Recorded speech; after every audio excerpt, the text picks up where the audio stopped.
Peterson. Matt, we are so honored to be here tonight. You were the first one to bring me ever here to the Global Green events. Talk a little bit about your new role in the city of LA and what you're doing and why you're here tonight, continuing the great tradition that you started. Well, I'm excited to be here as a board member of Global Green and a co-founder, but now I'm in my role as Chief Sustainability Officer from Mayor Eric Garcetti in the city of Los Angeles. It's a real honor to serve the citizens of LA and really prepare Los Angeles for the future of becoming a more sustainable city.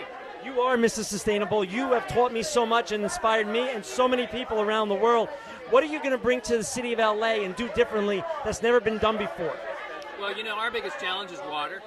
How do we reduce the amount of water we consume and increase the local water supply? We import 90% of our water right now from hundreds of miles away.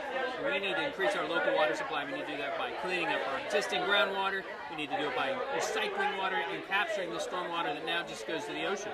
So we have a lot of work to do to prepare for the reality of drought for decades to come and make LA the leading big city in terms of conservation of water.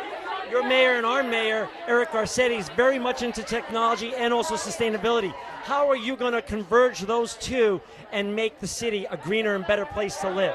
Right now, the Department of Water and Power is piloting a program called Water Smart that gives customers a visual-based tool online and in their mailbox that shows how they're doing compared to the biggest water users and their neighbors.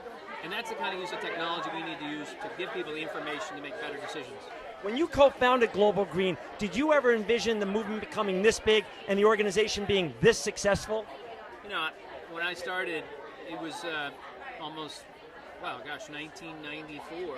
Wow. And Diane Meyer-Simon brought me in. I had no idea where we'd go. I knew we could think big because we had Mikhail Gorbachev leading us globally, but we had to build from the ground up. And so enlightening, so exciting to see so many people come out for Global Green. You know, Matt, you're considered a green rock star, and for all the great work you've done the last 20 years, you could have done anything.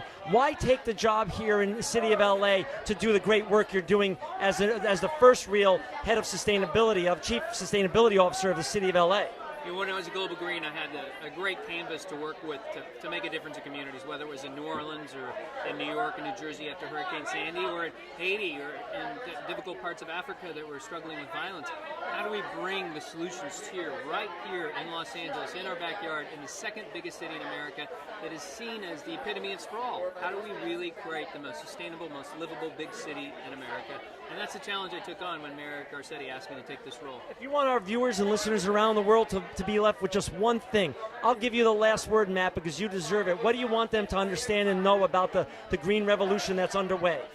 Well, I think it's live green, vote green, and drive green.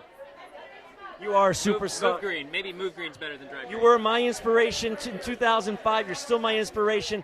Thank you, Matt Peterson, for all the great work you do for Global Green and as the Chief Sustainability Officer of the great city of Los Angeles.